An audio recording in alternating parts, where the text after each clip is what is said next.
정말로 이걸 다 할 수 있다고? 이게 말이 돼? 걱정하는 시간 아깝습니다. 여행 전문가 노란풍선이 시간을 아껴드릴게요.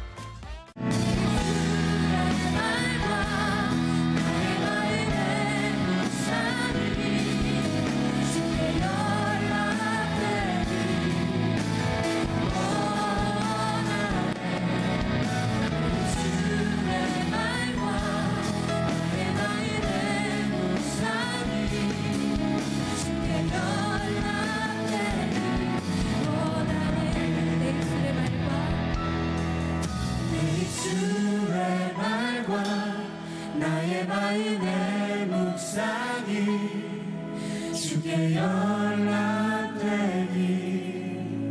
원하네. 내 입술의 말과 나의 마음의 묵상이 주께 연락되기 원하네. 성령 하나님, 이 시간 우리와 함께하여 주시옵소서. 당신과 동행하며 예배하기를 원합니다. 당신과 친밀하게 사귐으로 하나님 예배하기를 원합니다. 성령 하나님 역사하시옵소서. 할렐루야. 그렇게 하시는 주님 앞에 우리 영광의 박수 올려드립니다. 여러분, 주님과 동행하심이 참으로 기쁘십니까? 아멘. 우리 그 찬양의 고백 주님께 올려드리도록 하겠습니다.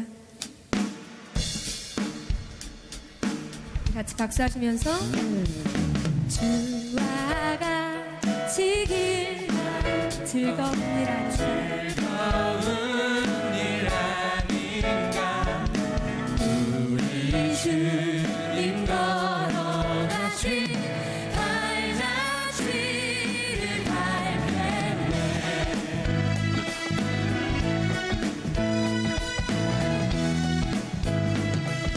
어린아이 같은 우리, 미련하고 약하나 주의 손에 이끌려 생명길로 가겠네. 날마다 주님 따라가리. 걸음씩 또한 걸음씩 주님 나와 영원히 함께하시니 기쁨으로 걸어가리.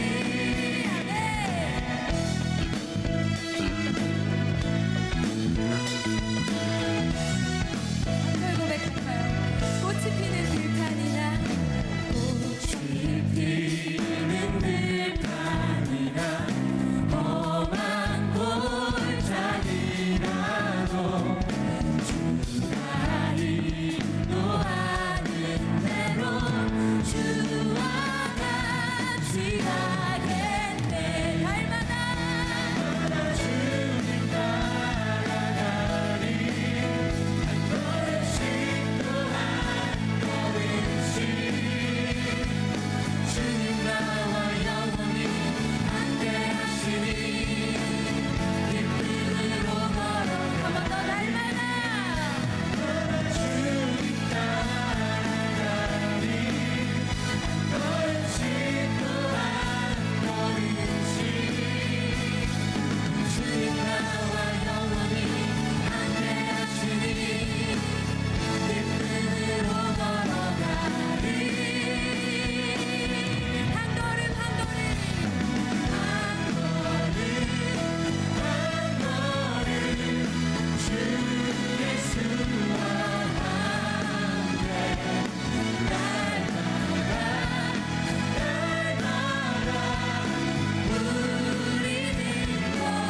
날마다 우리는 걷네. 한 걸음 한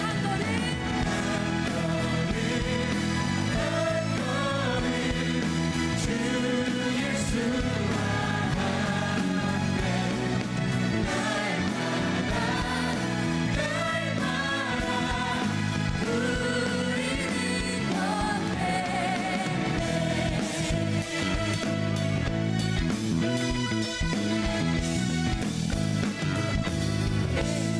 우리와 함께 하시는 주님께 우리 감사의 박수 올려드립시다. 할렐루야. 아멘. 이제 우리 옆에 있는 분들께 이렇게 한번 축복해 볼까요? 너 용기 잃지 말아라. 이 세상보다 크신 주님이 너와 함께 하신다.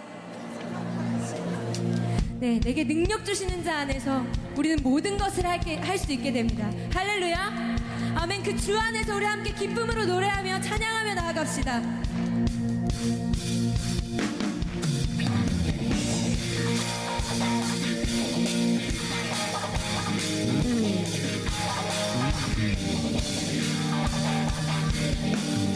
가능하신 분들은 모두 자리에서 일어나셔서 우리 주님을 노래하며 우리 함께 옆에 있는 분들 축복하며 우리 함께 찬양하며 나아가겠습니다.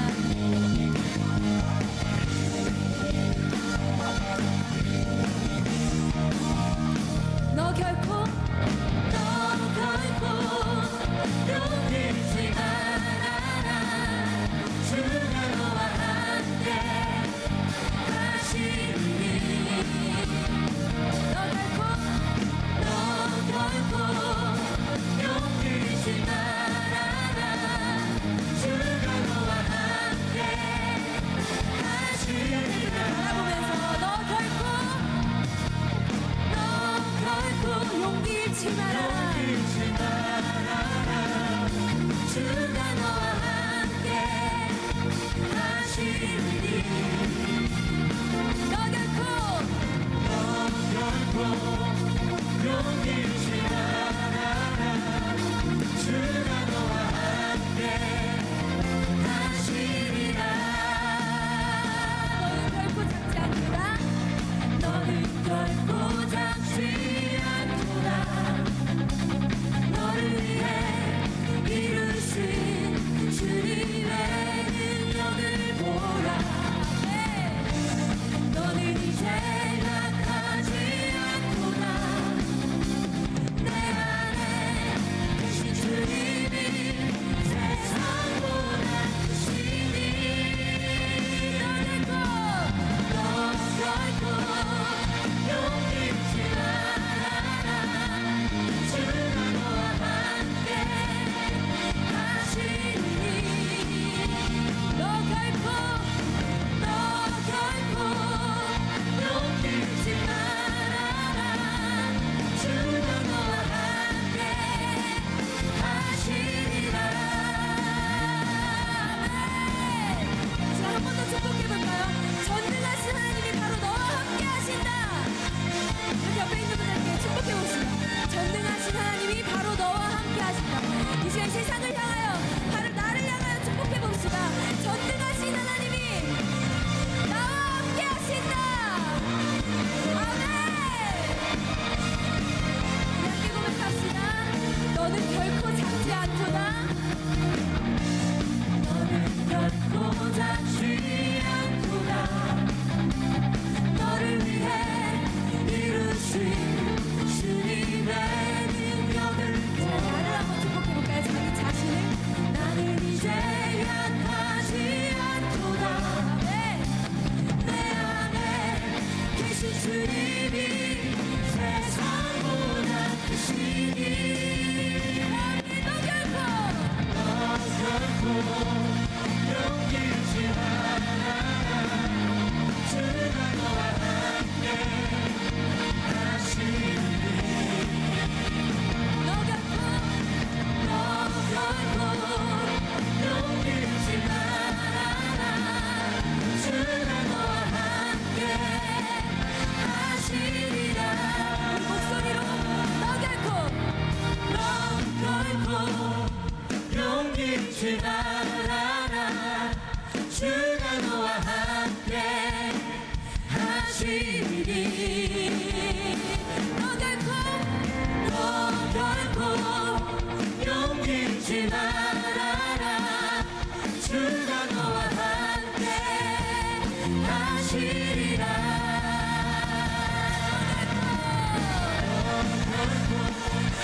용기 잃지 말아라.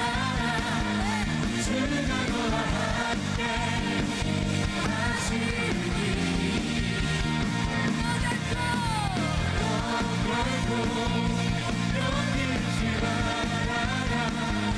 주가 너와 함께 하시리라.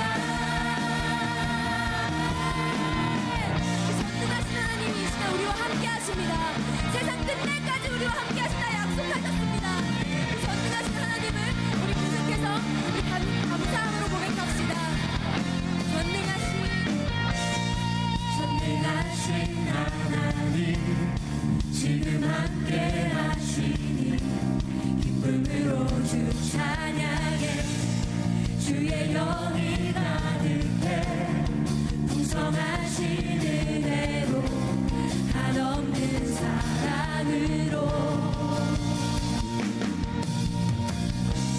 두려움 떠나가고 모든 결박 부셨네 자유의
우리와 친밀하게 교제하기 원하시는 그 성령님 앞으로 나아가도록 하겠습니다. 우리 마음 가운데 거하시는 그 성령님을 느끼며 우리 함께 주님께 이 찬양 올려드립니다.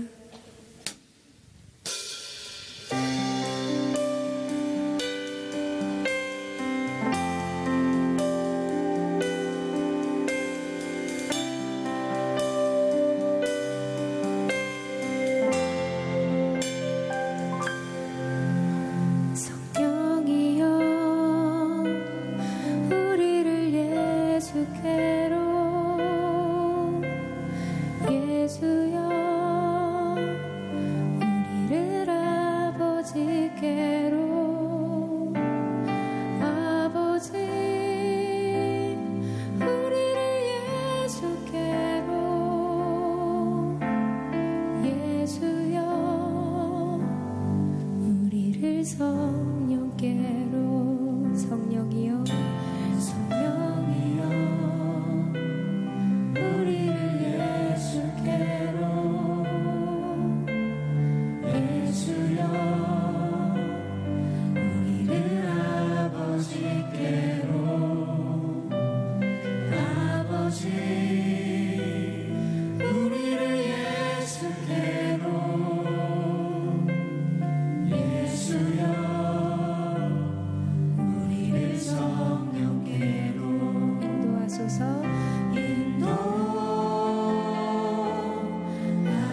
인도하소서 그 친밀한 사랑으로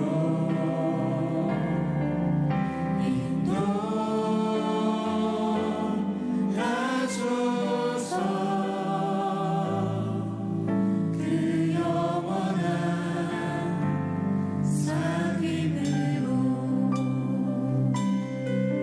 할렐루야. 우리 함께 하시는 그 주님께 감사와 영광의 박수 나누시. 주님 너무나 감사합니다. 주님 감사합니다.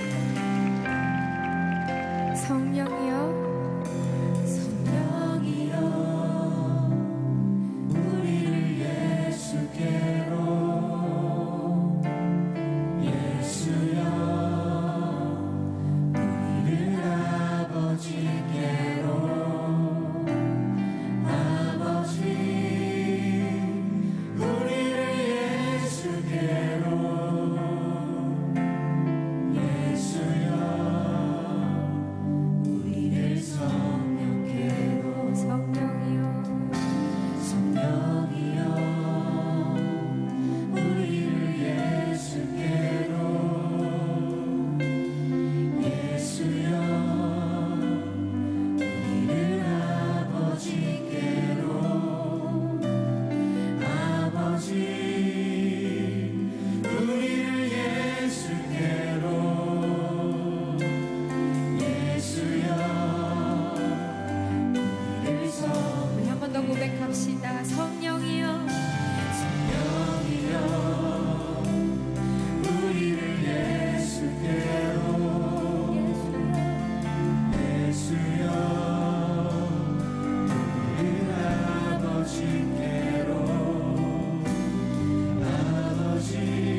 오늘의 말씀은 느헤미야 13장 29절에서 31절 말씀입니다. 내 하나님이여, 그들이 제사장의 직분을 더럽히고 제사장의 직분과 레위 사람에 대한 언약을 어겼사오니 그들을 기억하옵소서. 내가 이와 같이 그들에게 이방 사람을 떠나게 하여 그들을 깨끗하게 하고, 또 제사장과 레위 사람의 반열을 세워 각각 자기의 일을 맡게 하고, 또 정한 기한에 나무와 처음 익은 것을 드리게 하였사오니 내 하나님이여, 나를 기억하사 복을 주옵소서. 아멘. 새해가 시작되면 많은 사람들이 새로운 목표를 세우게 되는데, 어떤 분은 다이어트를, 어떤 분은 어학 공부를, 또는 어떤 분은 금연을, 또 어떤 분은 나름대로 규칙을 정하고 새해 계획을 세웁니다.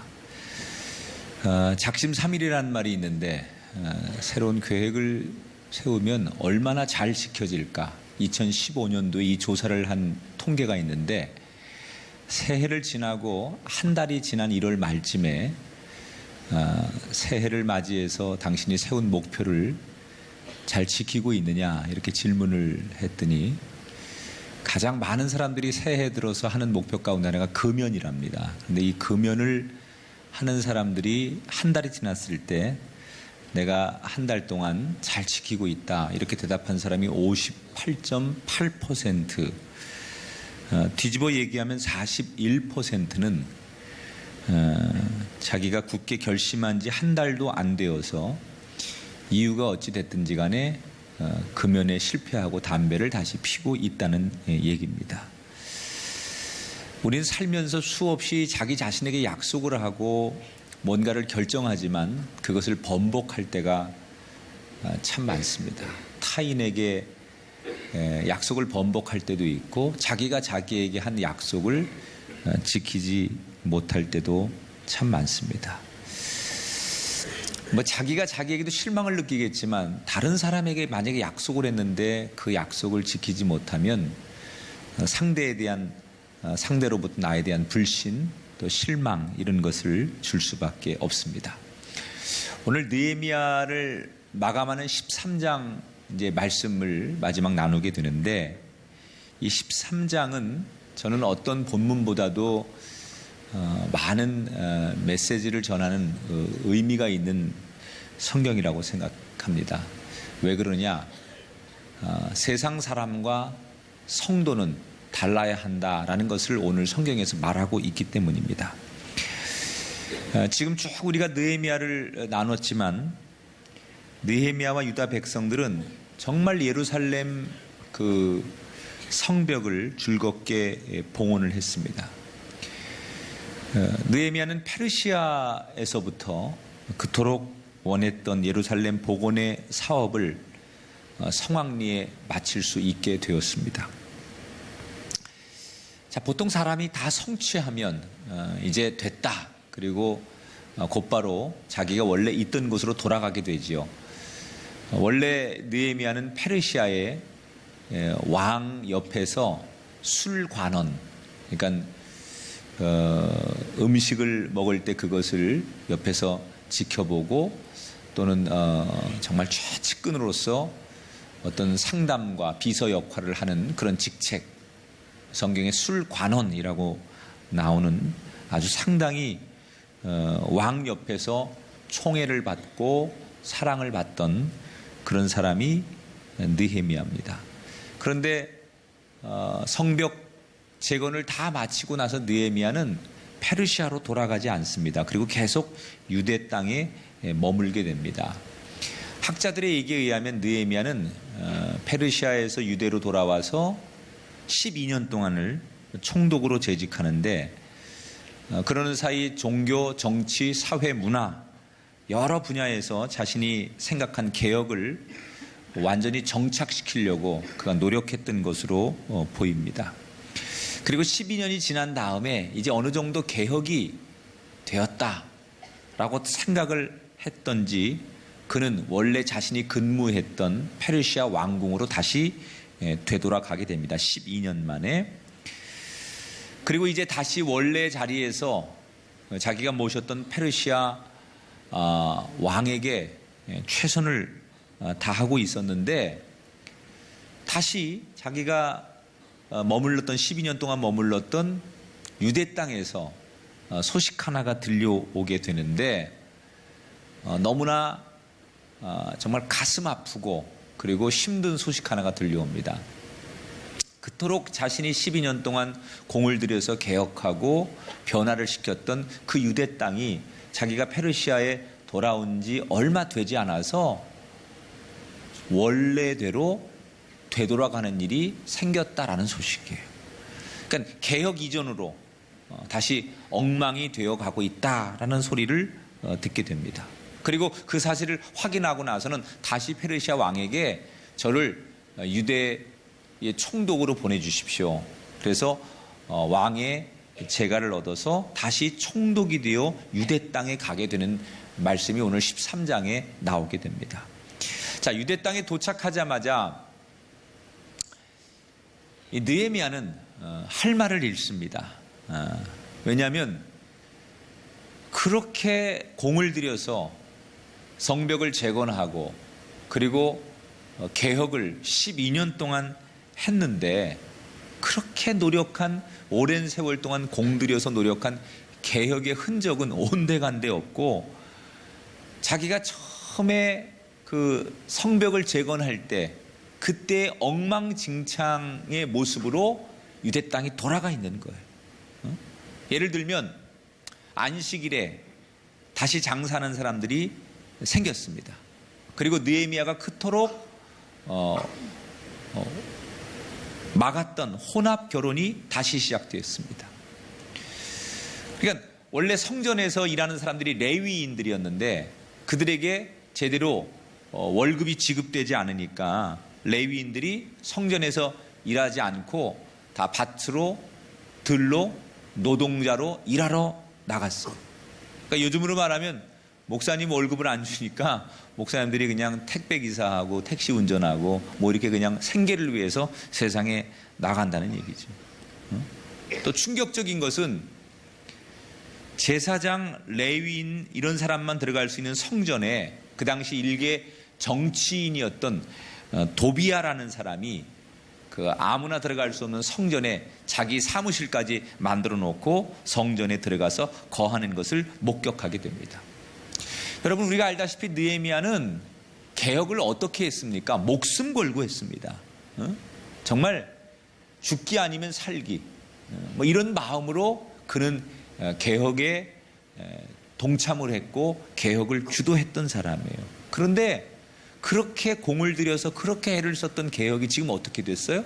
세상 말로 도로함이, 뒷말은 여러분이 하세요. 도로함이 거시기, 아무것도 아닌 게 되었어. 자, 보통 이렇게 되면 사람이 배신감 또는 분노, 허탈감, 그리고 굉장한 실망감, 역시 너희들은 안 돼, 뭐 이런 생각, 부정적인 생각이라든지, 아무리 노력해도 안 되는 건 안 되는 거야, 뭐 이런 생각이라든지, 보통 사람들이 자기가 최선을 다했고 정말 많은 공을 들였는데 마치 고무줄 늘어났다가 다시 원점으로 돌아가는 것 같으면 사람들은 대개 이건 더 이상 해봤자 소용없어, 이렇게 생각을 한다는 거죠. 자, 돌아와 보니 너무 낙심되고 절망한 이 상황 앞에서 느헤미야는 뭘 해야 될까요? 여러분 같으면 뭘 하시겠습니까? 자, 오늘 본문의 느헤미야가 그 실패와 낙담의 상황에서 무엇을 하는가 볼게요. 13장 8절 9절의 말씀을 같이 읽어보겠습니다. 시작. 내가 심히 근심하여 도비아의 세간을 그 방 밖으로 다 내어 던지고 명령하여 그 방을 정결하게 하고 하나님의 전의 그릇과 소재물과 유향을 다시 그리로 들여 놓았느니라. 자, 실망하고 나도 모르겠다, 너희들처럼 무능하고 그렇게 간사하고 무엇이 행복인 줄 모르는 너희들 고생 좀 해봐라. 그리고 팔짱지거나 뒷짐지거나 아니면 그를 비난해도 될 텐데 느헤미야는 비록 실망은 됐지만 성전에 오자마자 제일 먼저 뭐 해요? 그 성전은 제사장이나 레위인이 있어야 될 곳인데 그런 사람들은 없고 정치적인 힘을 가지고 성전 안에 들어와서 자기 사무실을 만들고 방을 만들 그 도비아가 쓰던 방을 정리했다는 거예요. 다시 말하면 원래의 자리로 성전의 기능을 회복하려고 기득권과 맞서 싸우기 시작했다는 거예요. 도비아를 비롯한 정치인들이 그 정치적인 힘을 이용해서 느헤미야에게 항의도 하고 정치적인 견제를 하는 게 성경에 나옵니다. 그러나 느헤미야는 그런 거에 개의치 않고 다시 원래 성전의 취지에 맞게끔 개혁을 시작하게 됩니다. 그리고 오늘 성경에 보니까 거기에 그치지 않고 안식일에는 장사하면 안 된다라는 것을 다시 한번 천명하면서 장사를 금지시키고 성전의 재정을 채우고 떠났던 레위인들을 다시 불러들였습니다. 그리고 그동안 혼합 결혼을 해서 하나님의 율법을 어긴 사람들을 하나하나 처벌하기 시작했고 그 옛날처럼 혼합 결혼을 하지 않겠다는 맹세를 유대인들에게 받아내기 시작합니다. 그렇게 하다 보니 다시 엉망진창이 됐던 유대 땅이 조금씩 개혁으로 변화된다라는 것이 이 느헤미야의 마지막 13장의 막을 내리는 이야기예요. 자, 저는 이 느헤미야 13장을 보면서 인간적으로 솔직히 이런 생각이 들었어요. 느헤미야가 페르시아로부터 자기 조국 소식을 듣고 무너진 성벽을 재건하기 위해서 어렵게 와서 총독으로 12년 동안 고생해서 개혁을 잘 했어요. 그래서 느헤미야는 성공한 개혁가, 하나님의 종, 신실한 사람, 이렇게 성경이 느헤미야를 강조하려고 했다면 사실 12장으로 이야기는 끝났어야 돼. 잘 느헤미야가 성벽을 재건하고 그리고 느헤미야의 사역이 이렇게 정말 아름답게 마무리되었습니다. 이렇게 끝나면 참 좋아요. 그런데 13장 이 한 장이 더 붙는 바람에 느헤미야가 그렇게 공들여서 개혁하고 성전의 기능을 회복했던 이것이 숲으로 돌아갔다는 이야기를 마지막 장에 다시 기록하면서 13장이 막을 내려요. 성경은 우리들에게 은혜를 주기 위해서, 교훈을 주기 위해서, 그래서 만약에 쓴 책이었다면 12장으로 끝났어야지 뒤에 실패한 얘기 2부를 왜 붙여가지고 이게 뭐지? 하나님의 일을 해도 소용이 없고 기도해도 소용없고 우리가 열심히 뭔가를 바로 세워도 의미 없는 건가? 이런 생각을 들게끔 왜 13장을 누가 붙인 건지 모르겠다는 거죠. 그래서 이 연사 두 주먹 불끈 쥐고 13장은 없었으면 좋겠다. 그런 생각을 저는 개인적으로 합니다. 자, 그런데 왜 우리 생각엔 12장까지만 끝내고 13장 이야기만 없으면 느헤미야가 깔끔하게 끝나는 건데 왜 별로 기분 좋지 않은 13장 개혁이 실패되어서 다시 도전해야 되는 그 상황을 13장 한 장에 붙여 놓은 걸까? 저는 이게 하나님의 또 다른 의도라고 생각해요.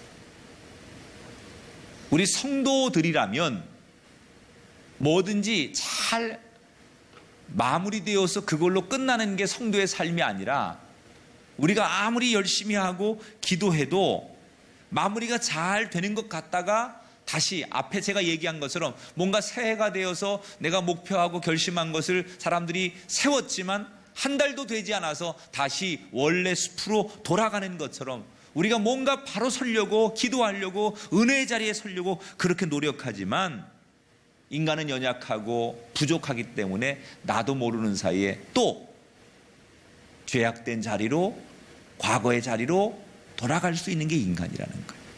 그럴 때 우리 성도라면 세상 사람처럼 에이 모르겠다 이렇게 포기하는 게 아니라 성도라면 어떻게 살아야 되는가라는 것을 이야기해 주려고 저는 13장의 이야기가 붙었다고 생각해요.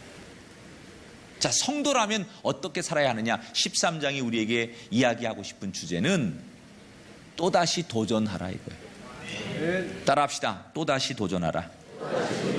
자, 옆에 사람한테 인사합시다. 성도는 또다시 도전하는 사람입니다. 사실 지금 13장은 대단히 실망스러운 얘기죠. 그렇게 느헤미야가 애써서 힘써서 했던 개혁이 수프로 실패로 끝났어요. 그래서 너무나 속상하고 실망스러운 상황입니다. 그런데 그 힘들고 어려운 개혁에 다시 한번 느헤미야가 도전한다는 얘기예요. 여러분, 느헤미야가 무슨 생각으로 그 힘들고 어려운 개혁에 또 도전하는 걸까요? 사실 그 성벽을 재건하고 그 유대 땅을 개혁하기에 얼마나 많은 적들과의 싸움과 견제와 어려움이 있었습니까? 그런데 그 힘든 일을 다시 한번 도전하는 이유는 뭡니까?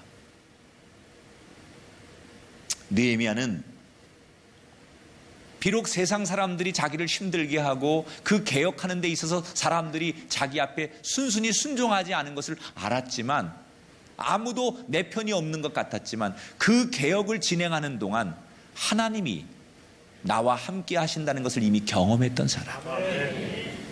그래서 비록 환경적으로는, 숫자적으로는, 사람들과의 관계는 이 개혁이 얼마나 힘든 줄 알지만, 그 힘든 순간에도 하나님이 내 편이 되셨고 나를 도우셨다는 것을 경험했기 때문에 다시 도전하는 내 인생에 여전히 하나님은 나를 도우실 것이라는 것을 믿었다는 거예요. 결국 내가 하고 있는 이 일이 사람에게는 기쁨이 되지 않을지 몰라도 하나님은 내가 하는 이 일을 기뻐하실 것이다. 이렇게 믿고 확신했기 때문에 느헤미야는 인간적으로 어려운 개혁을 다시 한번 도전할 수 있었다는 거예요. 여러분, 느헤미야가 다시 그 페르시아에서 유대 땅으로 돌아와 가지고 개혁을 다시 2차로 시작할 때 사람들은 뒤에서 손가락질을 하고 비웃었을지도 몰라요. 네가 그렇게 아무리 또 해봐라, 너 떠나간 뒤에 다시 엉망이 될 거고 이 땅은 다시 죄악된 도시가 될 거다. 그리고 사람들은 느헤미야를 비웃었을지도 몰라요. 사람의 눈에는 느헤미야가 하고 있는 일이 어리석어 보이고 한심해 보이고 안 되는 일에 무모하게 도전하는 것처럼 보였을지도 몰라요. 그런데 하나님의 눈에도 과연 그렇게 보였을까요? 비록 첫 번째 개혁이 실패하고 원래 자리로 돌아갔지만 그래도 그러함에도 불구하고 좌절하지 않고 다시 도전하는 그 자체로 하나님은 이미 느헤미야를 승리자로 인정하시고 있다는 것.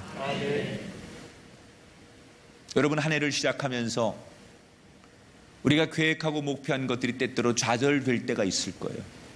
그래도 성도는 하나님을 믿고 다시 일어서고 다시 도전하는 거예요. 왜?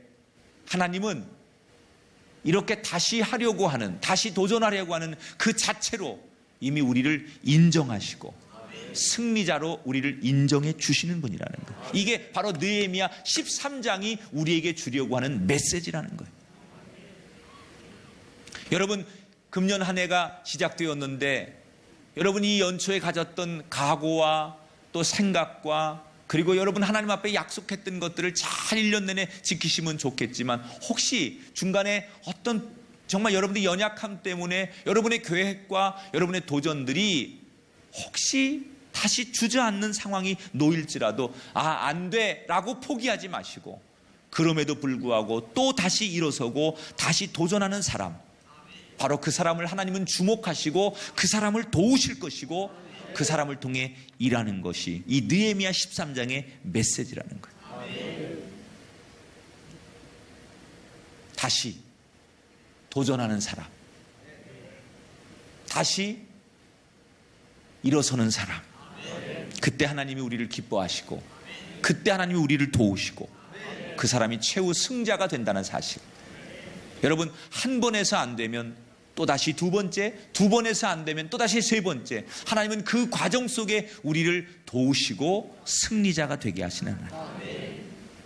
나는 여러분이 한 번의 승리자가 아니라 두 번, 세 번의 도전 속에 결국은 최후의 승리자가 되는 그 사람이 되시기를 주의 이름으로 축원합니다. 자, 이제 느헤미야가 끝날 때가 되었습니다. 느헤미야를 끝내면서 느헤미야는 어떤 사람이었는지 총 정리를 한번 해볼게요. 우리가 알고 있는 느헤미야는 어떤 사람입니까? 굉장히 지혜가 있고 행정력이 있고 그리고 돌파력이 있고 아주 도전적이고 진취적인 사람, 이렇게 표현할 수 있습니다. 느헤미야라는 인물은 지금으로부터 2500년 전의 인물인데 느헤미야에게 정말 배워야 될 게 여러 가지가 있어요. 그 중에 하나, 저는 현대인들이 포기하지 않아야 된다는 걸 배워야 된다고 생각해요. 그 주변에 많은 대적들이 있었어요. 뜻대로 되지 않을 때도 있었어요. 사람들이 자기를 원망할 때도 있었어요. 그리고 굉장히 상황이 자기가 예측한 것보다 훨씬 상황이 어렵기도 했어요. 그러나 느헤미야는 그 모든 상황과 그 모든 여건 앞에서 절대로 포기하지 않았던 사람. 여러분, 느헤미야를 본받으시기 바랍니다. 절대로 어떤 상황에서도 포기하지 않고 내려놓지 않으려고 할 때 최후 승리자가 되는 것을 기억하시기 바랍니다. 두 번째, 느헤미야에게 배워야 될 것은, 느헤미야는 정말 백성들을 사랑하는 사람이었어요. 그 당시 많은 지도자들이 있었는데 이 지도자들이 자기 자신을 위할 때 또는 자기의 이익을 위할 때 느헤미야는 다른 지도자들과 달리 고통받고 괴로움에 처한 백성들을 먼저 생각하고 그들을 위해서 자기가 받아야 될 기득권, 총독이라고 하는 그 자리에서 얻어야 되는 월급까지 포기할 줄 아는 사람. 그건 뭐예요? 이 백성들을 긍휼히 여기고 이 백성들을 사랑하기 때문에. 그러니까 시간이 지나도 느헤미야는 백성들에게 여전히 존경받는 사람이에요. 여러분, 사랑은 주는 거예요. 사랑은 받는 게 아니에요. 우리는 사랑은 좋은 거니까 받으려고 하지만 사랑은 주는 거예요. 줄 때 사랑의 능력이 나타나고 줄 때 사랑의 그 효과가 극렬하게 나타나는 거예요. 느헤미야는 사랑을 받는 사람이 아니었어요. 사랑을 주는 사람이었어요. 여러분, 금년 한 해 우리가 사랑을 받는 것에 익숙한 사람이 아니라 사랑을 주는 것에 익숙한 사람이 되기를 축복합니다. 사랑을 준다는 것은 사람을 사랑한다는 얘기예요. 사람을 배려한다는 거예요. 그러니까 사랑을 주는 거예요.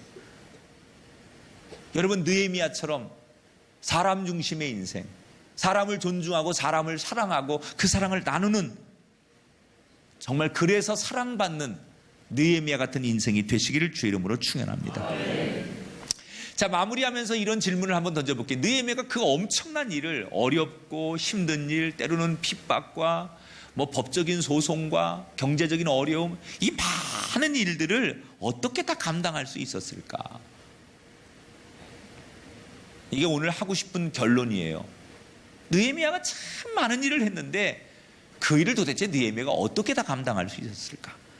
느헤미야 13장 31절이 마지막 절이거든요. 자, 화면을 통해서 이 말씀을 읽어보면 힌트가 나와요. 같이 읽어보죠. 시작. 내 하나님이여 나를 기억하사 복을 주옵소서. 자, 이거 지금 뭐 하는 거죠? 느헤미야가 하나님께 기도하는 거예요. 내 하나님이여 나를 기억하사 나에게 복을 주옵소서.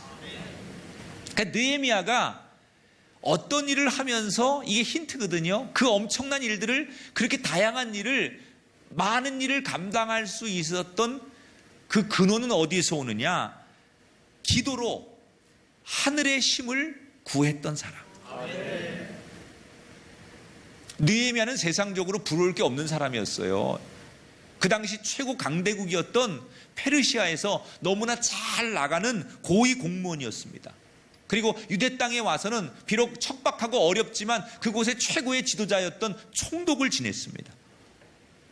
그러니까 어디를 가든지 그는 권력과 힘과 돈과 능력과 인맥을 가지고 있을 수 있는 자리였다는 거예요. 그런데 느헤미야가, 여러분, 예루살렘의 성벽을 재건할 때 보면 절대로 자기의 지위나 자기의 힘이나 자기의 능력이나 자기가 가진 돈이나 권력, 이런 걸 가지고 일하지 않아요. 조금 전에 31절에 그게 마지막 절이기도 하지만 느헤미야가 살아왔던 인생의 철학이기도 하고 그의 삶을 축소한 이야기예요. 느헤미야는 힘으로, 돈으로, 권력으로 일하는 게 아니라 언제나 진짜 힘은 하나님께로부터 나온다고 믿었기 때문에 그 하늘을 향하여, 아버지를 향하여 기도하며 지혜와 힘을 구했던 왕, 총독, 그가 바로 느헤미야라는 거예요.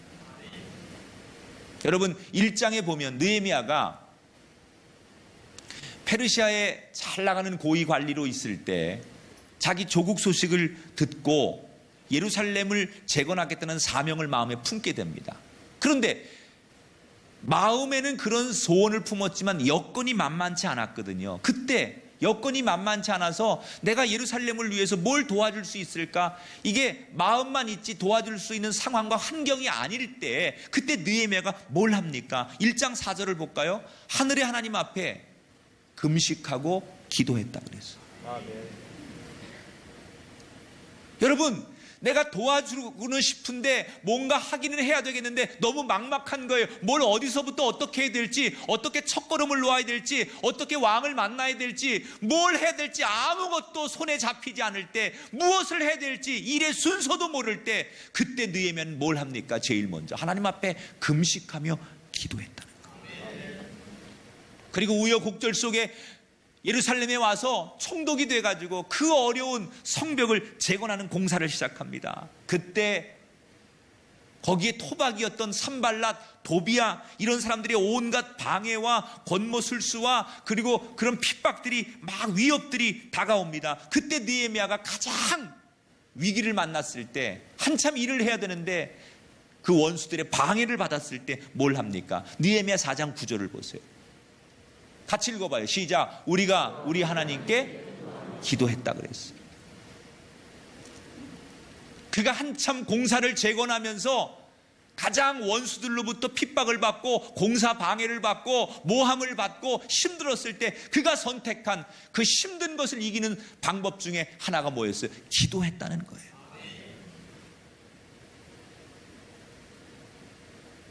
오늘 본문에 개혁이 다시 숲으로 돌아가고 처음부터 개혁을 다시 시작해야 하는 이 순간에 여러분 처음 할 때보다 두 번째 하는 게 더 힘들지 않겠어요? 처음에는 그냥 하면 되겠지라고 했을 거고 어떤 목표치가 있으면 했었을 텐데 이미 처음 해놓은 게 또다시 무너져가지고 두 번째 똑같은 일을 할 때는 더 많은 복잡한 심정이었을 거예요. 그래서 아마도 처음보다도 더 힘든 게 두 번째 개혁이었을지도 몰라요. 그때 두 배나 힘든 이 개혁에 다시 도전할 때 느헤미야는 어떻게 합니까? 31절 내 하나님이여 나를 기억하사 복을 주옵소서. 아멘. 여전히 가장 힘들 때도 가장 어려운 순간에도 다시 한번 하나님께 하늘을 향하여 힘을 구했다는 거예요. 오늘 우리 꿈의 교회 성도들을 이렇게 축복합니다. 성도는 하늘의 힘을 믿고 사는 사람을 성도라고 하는 거예요. 그리스도인은 하나님의 힘을 의지하는 것을 그리스도인이라고 하는 거예요. 사람들은 이 세상 사람들은 그리스도인이 아닌 사람들은 내가 일을 해서 밥 벌어 먹고 살고 내가 누구를 만나서 설득해서 성과가 있는 거고 내가 노력해서 이만큼 잘 되는 거고 내가 땀 흘린 만큼 거둬들인다고 생각해. 다 내 힘으로 산다고 생각해.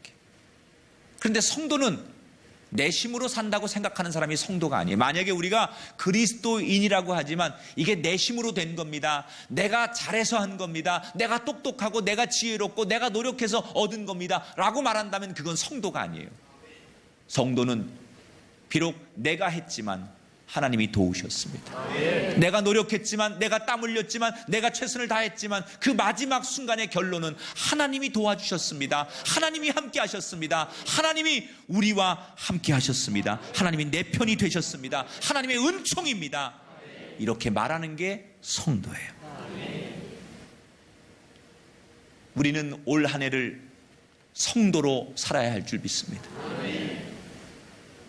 그냥 성도가 아닌 일반인으로 내가 노력해서 내가 성과를 거두어서 내가 잘해서 이루어낸 세상 사람의 생각이 아니라 성도로서 하나님이 해주셨습니다. 아멘. 여러분은 그냥 사람으로 사십니까? 아니면 성도로 사십니까?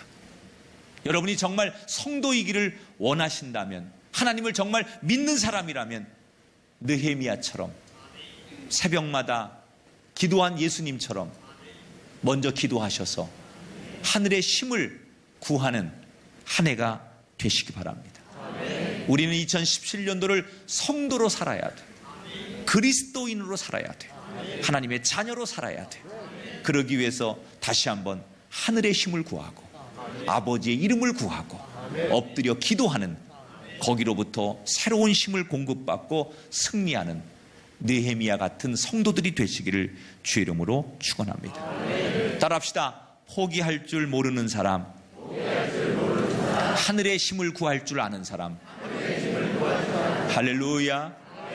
이게 느헤미야의 삶의 결론인 것처럼 우리의 삶의 인생의 마지막 장에도 여전히 느헤미야처럼 그 힘들고 어려운 순간에도 포기하지 않았던 사람, 그리고 모든 과정 속에 순간순간 하늘을 향하여 도움과 힘을 구했던 사람, 그것이 우리 인생의 마지막 장에 나를 평가하는 결론이 되는 또 다른 느헤미야 같은 인생을 사는 저와 여러분이 될 수 있기를 주의 이름으로 축원합니다.